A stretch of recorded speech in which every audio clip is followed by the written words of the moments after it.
and we understand that if we are going to talk, we must live those words as well. May we all be so bold to do so. Crossing the field now, under the command of Colonel Land, is the American forces. Entering the field after the American forces are the Crown forces, led by the Fife and Drum Corps.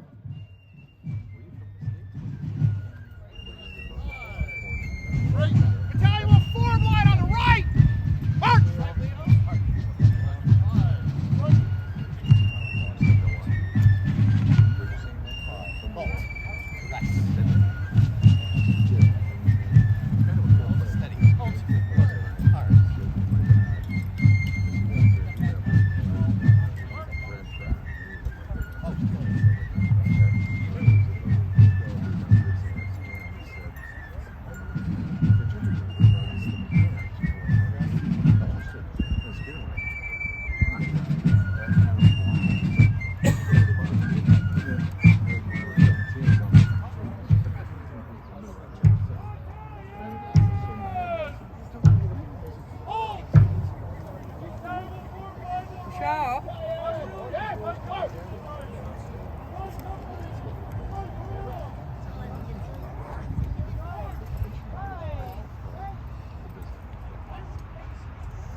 And after our Crown forces, we have some of our modern Canadian forces entering the field as well for our review. Field House, Museum and Park, National Historic Site. And since the sesquicentennial of 2017, it has been a pleasure that the site has been hosting this event without charge for visitors to come through. As a historian, I absolutely adore that fact. I believe that history should not have any price tag on it and that it should be open to all. And it's all... Oh, say, can you see by the dawn's early light what so proudly we hailed at the twilight's last gleaming, whose broad stripes and bright stars through the perilous fight o'er the ramparts we watched were still gallantly streaming, and the rocket's red glare, the bombs bursting in air, gave proof through the night that our flag was still there. Oh, say does that star-spangled banner yet wave o'er the land of the free and the home of the brave?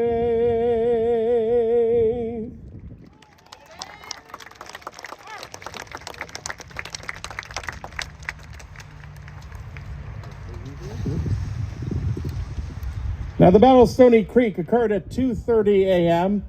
on the morning of June the 6th, 1813. Killed and wounded on both sides laid across the field. We are here to commemorate and acknowledge their actions and the suffering caused by war, not to celebrate it. We will ask you to join in a minute of silence to acknowledge all of the British, American, Indigenous, and civilian casualties of the War of 1812. The minute of silence will be broken by a singing of God Save the King. Rest on! March!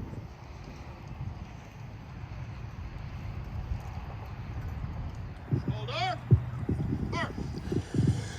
God save our noble King. God save our gracious King. God save the King. Send him victorious, happy and glorious, long to reign over us. God save the King. King.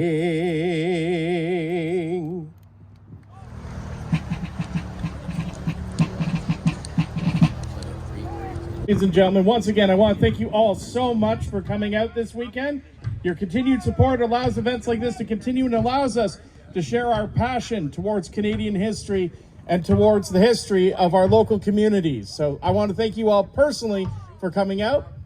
This does conclude our opening ceremonies. A beautiful day, I must add.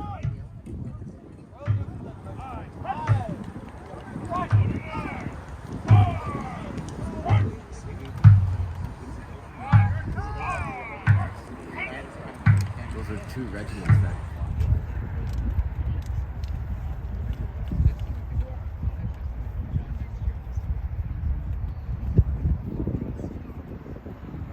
Now I noticed a large number of folks moving back and forth.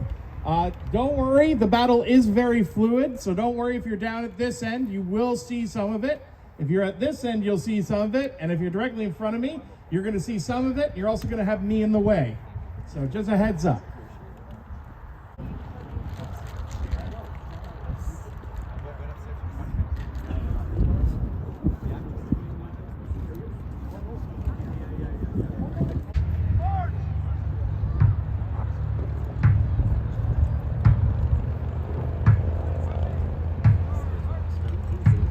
Public buildings.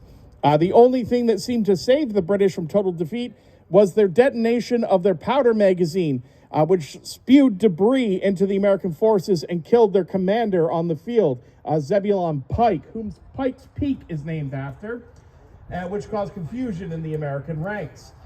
But the American forces recovered, relaunched onto the ships, and not long after landed and took Fort George. The landing at Fort George and the taking of Fort George is still studied to this day as a textbook amphibious assault. The United States Navy supporting the American landing with heavy artillery bombardment, driving the British back and forcing the British to abandon not just Fort George, but most of their holdings in the Niagara for fear of having them cut off. The British withdrew all the way back to their fortified encampment at Burlington Heights, about where Dundurn Castle is today, where they put themselves in place. The engagement today will reflect the British retreat and the American pursuit.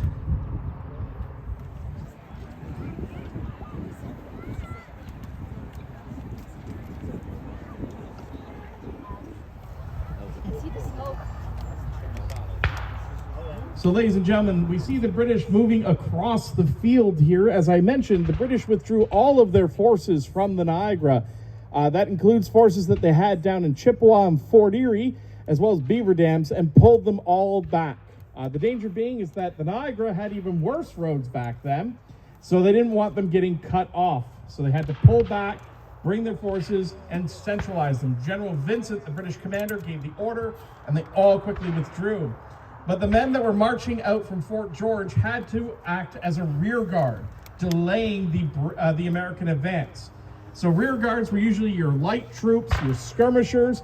These were men who had been trained to scout, skirmish, bushfight, and you would try to slow them down at natural obstacles such as bridges, creeks, streams, things like that.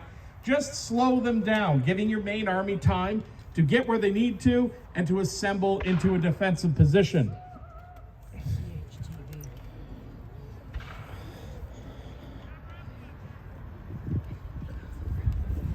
Now you can see the King's colors moving across the field. Every regiment in the British Army was issued with two flags. You had the King's color and the regimental color. The easiest way to tell which was which is the one that isn't the giant Union flag. That is your regimental colors. And it was usually colored to whatever your regimental color was. So the 49th, the Incorporated Militia, they had green flags like that. The 89th had a black flag. The 41st had a tricky time because they were red for their colors, so they went with white, just so it stood out on the field. But these colors were often had the hand of the king laid upon them, and it was an intense honor to carry them, and one that took a lot of peril out on the battlefield, because if the enemy started coming for it, you were expected to defend it at your life's peril. And there are some extreme examples of men doing so, including a young man in Spain who was only, I believe, 19 at the time, He was surrounded by French lancers in Spain, and they demanded that he give up the colors, and he refused. They proceeded to stab, slash, trample, and bash him. By the time all was said and done, he had over 9 stab wounds. He had been trampled by the horses. He had a huge laceration on the top of his skull, and it had his right arm almost completely cut off. But he did not give up the colors. He tore them off the staff and tucked them underneath himself to prevent their capture. What's even more amazing, he survived and lived well into old age.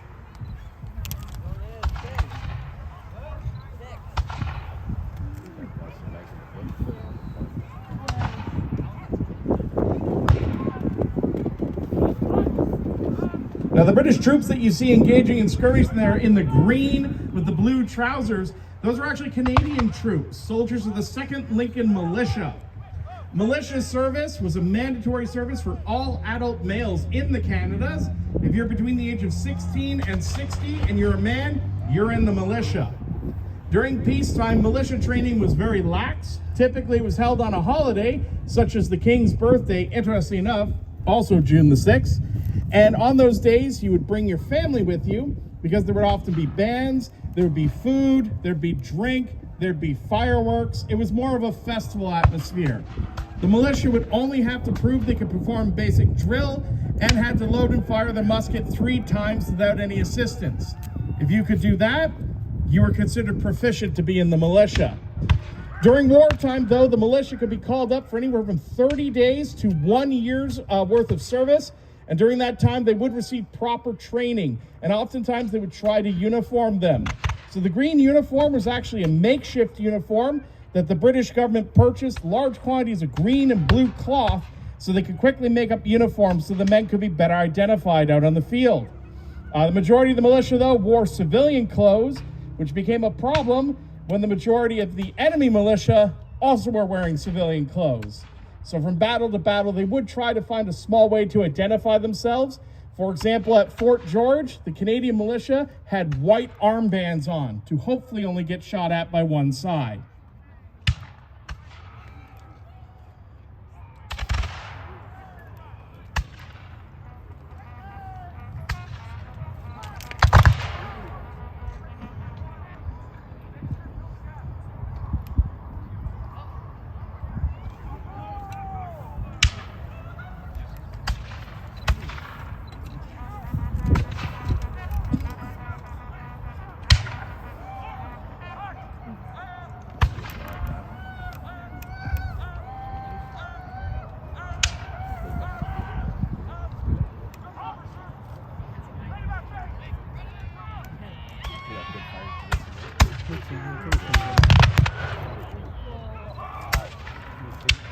As the Americans are entering the field, they're beginning to fire volleys upon the British and Canadian rear guard.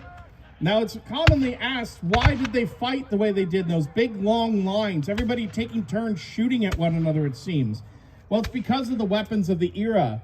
Almost everybody out on the battlefield today is armed with a flintlock smoothbore musket. That means the flintlock mechanism, that's the first thing. To fire, you pull the trigger, a piece of flint strikes against a piece of steel, creating sparks that land into a side dish called the pan.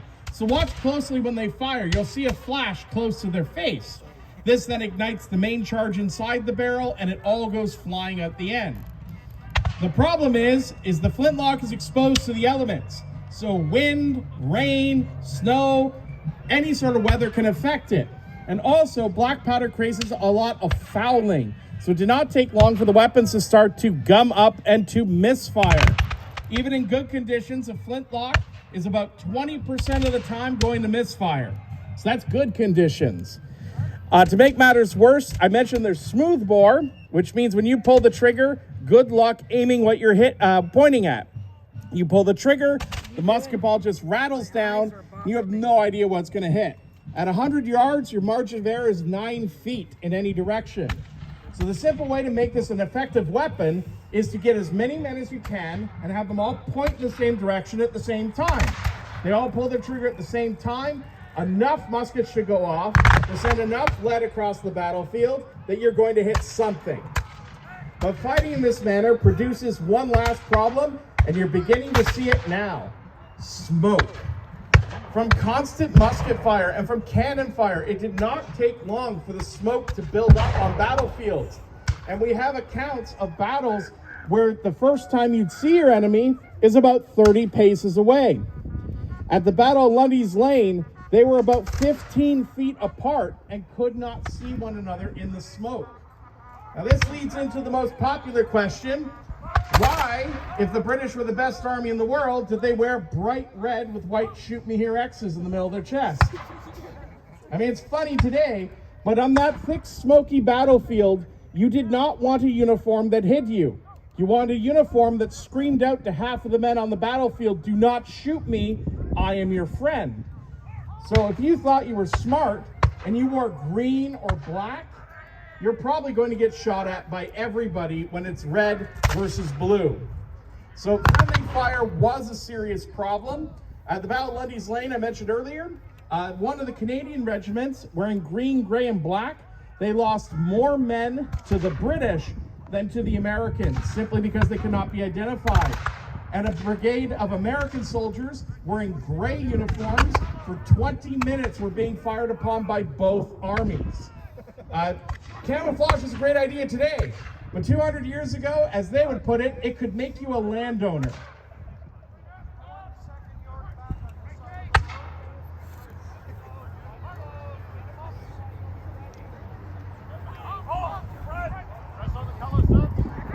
I mentioned about the militia just marching up at the rear of the British troops here are soldiers of the Incorporated Militia of Upper Canada, similar to their Second York cousins. They too were an incorporated militia unit, but they received the red uniform. And by 1814, the Incorporated Militia of Upper Canada was considered on par, if not superior, to some British regiments. One British officer declared that the militia of Upper Canada were the best light infantrymen he had ever commanded. And this is after him spending over a decade fighting in Spain. A high compliment indeed.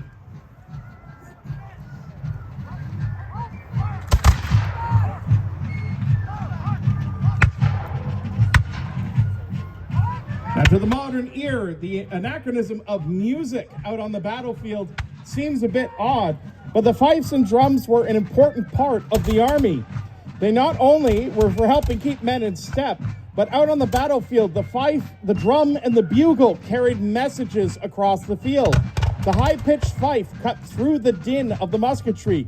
The drum was good for communicating up and down the rows of men, and the bugle, used by light infantry, could be heard up to 3 miles away, allowing you to communicate quickly back and forth across the field what needed to be said.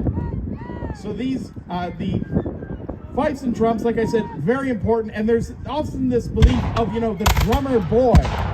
While yes, many musicians did start young, it was actually quite often populated by grown men. You get paid better, you get to stand behind everybody else, and you get a better looking uniform. What adult isn't going to go for that job?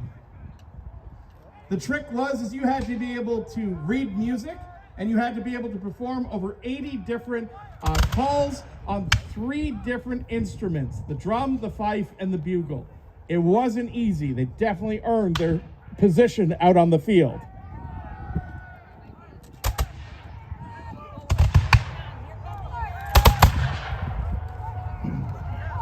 Now, with the Americans advancing, the Army of 1813 was a surprise to the British forces.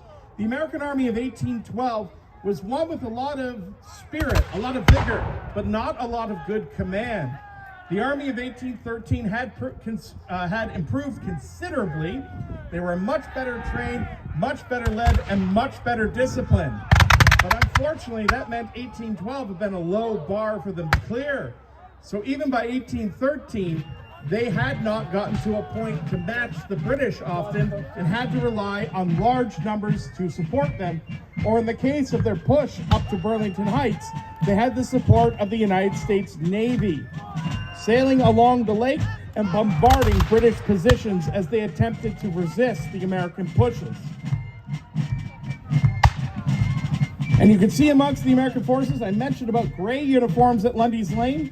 The United States Army was supposed to be wearing a blue and red uniform. However, in 1812, with the declaration of war, the cost of blue dye skyrocketed. By the end of the war, blue dye prices were 15 times their pre-war level, and this is the natural result of declaring war on your blue dye supplier. The British were the major supplier of blue dye to the Americans, so as a result, with blue dye prices going up, they had to make do with other uniforms. You have record of black, brown, green, white uniforms being worn, and in the Niagara, the gray roundabout became popular. In fact, in 1814, it was men in gray roundabout jackets with the Battle of Chippewa did something not even Napoleon Bonaparte could do. And that was take on the British in equal numbers on an open battlefield and win. So it was a huge victory for the Americans. And proof of that is gray is still an official color of the United States Army. And if you don't believe me, go to West Point. They don't wear blue, they wear gray.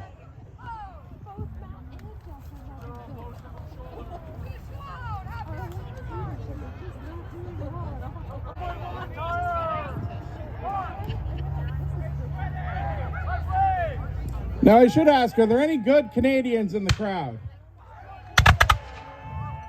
You'll be pleased to know we have a unit on the field that is 100% Canadian, historically 100% Canadian. So feel free to give them a cheer if you want.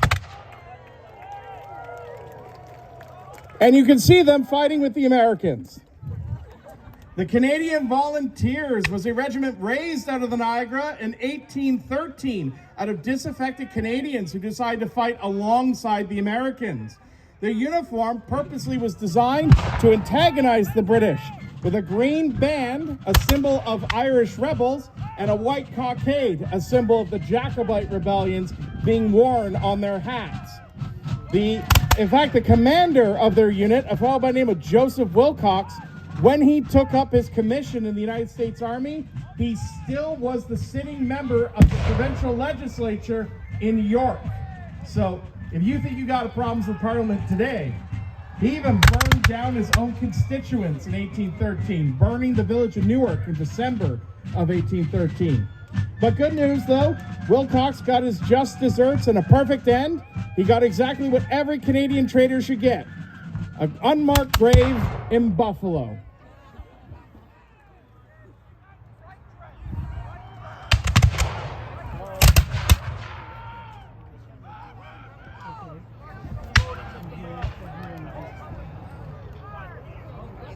You may notice more and more misfires, and there's different ways you can try to deal with it. One of the issues is where the powder in the pan goes off, but not in the barrel. You may have heard this term before. It's a flash in a pan. You're a lot of show, not much action. Another thing that may happen is your flint may not be sharp enough, so you need to give it a new edge. And you do that by taking a metal tool and tapping at the edge. This is called napping. And the important thing about napping your flint is you do not want your enemy to see you napping your flint. Because if they see you napping your flint, they know you can't shoot back. So, don't get caught napping.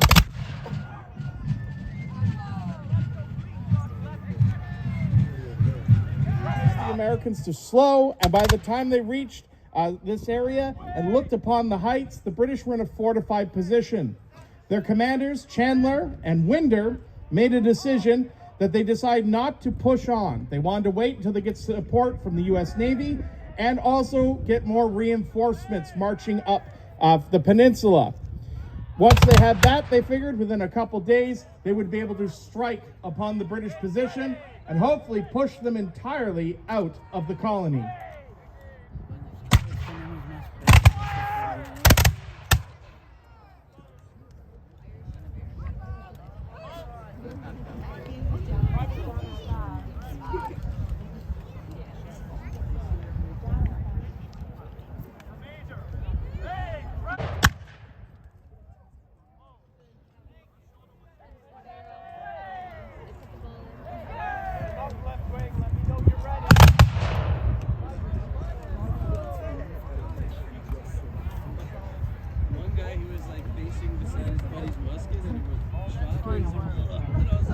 I heard one of the young wags in the audience ask, well, why aren't so many, there are not a lot of them falling down? Well, ladies and gentlemen, I must remind you, This is not an actual battle.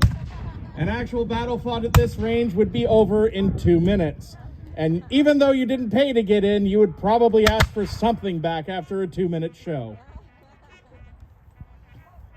Reenactments historically draw their way all the way back into the 1800s and even beforehand of what were called sham battles.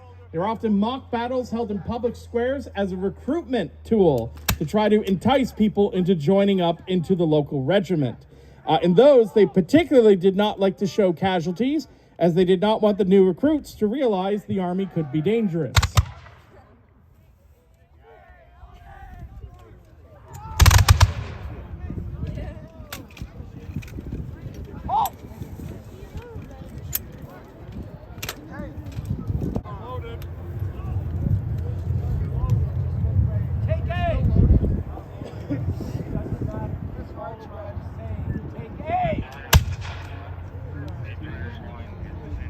Fire! Go! Shoulder fire! Cease firing!